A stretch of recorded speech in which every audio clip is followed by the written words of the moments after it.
ಭೋಗಿ ಅಂದ್ರೆ ಏನು, ಭೋಗಿ ಮತ್ತೆ ಯಾವ ದಿನ ಮಾಡ್ಬೇಕಾಗತ್ತೆ ಅಂತ? ನೋಡಿ ಯಾವಾಗಲೂ ಅಷ್ಟೇ ಹಬ್ಬದ ಹಿಂದಿನ ದಿವಸ ಒಂದಷ್ಟು ಜನ ಮಾಡುವಂಥ ಪದ್ಧತಿಯನ್ನು ನಾವು ನೋಡ್ತಾ ಇದ್ದೀವಿ.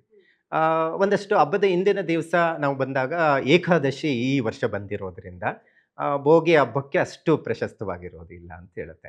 ಹಾಗಾಗಿ 15ನೇ ತಾರೀಕೆ ಮಾಡೋದು ಬಹಳ ಒಳ್ಳೆಯದು ಅನ್ನುವಂಥದ್ದಿರುತ್ತೆ. ಇಲ್ಲಿ ಭೋಗಿ ಹಬ್ಬ ಅಂದಿದ ತಕ್ಷಣನೇ ಎಲ್ಲರಿಗೂ ಒಂದಷ್ಟು ಏನು ಮಾಡಬೇಕು, ಏನು ಮಾಡಬಾರ್ದು, ಈ ಒಂದಷ್ಟು ಸಂಪ್ರದಾಯಗಳು ಹೇಗಿರುತ್ತೆ, ನಾವು ಒಂದಷ್ಟು ಬೇರೆ ಬೇರೆ ಪ್ರದೇಶಗಳಲ್ಲಿನೂ ಒಂದು ವಿಭಿನ್ನವಾದಂಥದ್ದು ಆಚರಣೆಗಳನ್ನು ನಾವು ನೋಡ್ತಾ ಇರ್ತೀವಿ. ಸೊ ಅಲ್ಲಿ ಪೊಂಗಲ್ ರೀತಿಯಲ್ಲಿ ಮನೆಯ ಮುಂಬದಿಯಲ್ಲಿ ಇಟ್ಟು ಒಂದಷ್ಟು ಒಲೆಯನ್ನು ಇಟ್ಟು ಹೊಸ ಪಾತ್ರೆ, ಮಣ್ಣಿನ ಪಾತ್ರೆಯನ್ನು ತಂದು ಅಕ್ಕಿ ಮತ್ತು ಹೆಸರು ಬೇಳೆ, ಬೆಲ್ಲ ಇವೆಲ್ಲವನ್ನು ಹಾಕಿ ಮಾಡುವಂಥ ಪದ್ಧತಿಯನ್ನು ನಾವು ನೋಡಬಹುದು.